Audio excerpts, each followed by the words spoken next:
You're listening to AI Prism from Seoul Economic Daily. It's Wednesday, May 20th. I'd like to share some thoughts about Front Page Daily. 4 stories on Seoul Economic Daily's front page today, and together they map the pressure points on the Korean economy in 2026. First, Samsung Electronics.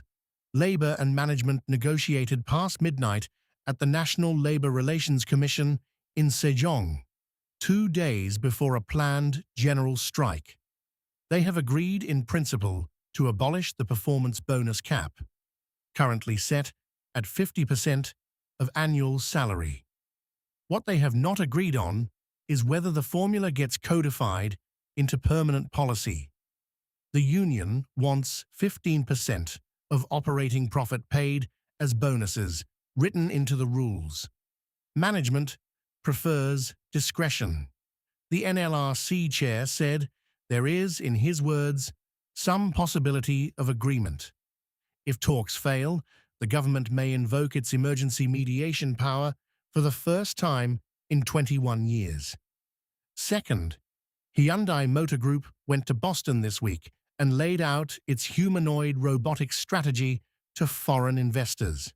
The plan? Build a U.S. plant producing more than 350,000 Atlas actuators per year, starting in 2028. Actuators are the joints of a humanoid robot and account for about 60% of its manufacturing cost. Hyundai will deploy more than 25,000 Atlas units in its own Hyundai and Kia plants in Georgia. Production cost per unit starts at $140,000 and falls to $30,000 at scale. This is the largest publicly disclosed humanoid order in the industry. Third, Korean retail margin debt hit a record.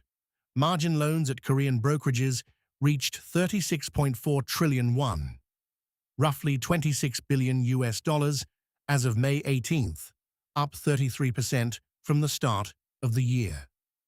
The KOSPI touched 8,000 intraday on May 15th, then fell back, closing yesterday at 7,271. The Financial Supervisory Service governor has urged what he called a high level of vigilance, especially with single-stock leveraged ETFs launching on May 27th. And fourth, Shinsegae Group Chairman Chung Yong-jin issued a public apology after a Starbucks Korea promotion was widely seen as mocking the May 18th Gwangju democratization movement, the foundational event of modern Korean democracy. The local CEO was dismissed within a day. President Lee Jae-myung commented personally. E-Mart, Starbucks, Korea's parent, fell more than 8% intraday. 3 things to watch this week. May 21st, the Samsung strike deadline. May 27th, the first single-stock leveraged ETFs in Korea. And late July, Q2 earnings season, Samsung HBM revenue and Hyundai CapEx guidance. That's today's AI Prism Front Page Daily. This episode was produced with AI assistance based on Seoul Economic Daily reporting and reviewed by a human editor. AI Prism is a 1 IFRA award-winning series. We'll be back tomorrow. You've been listening to AI Prism from Seoul Economic Daily.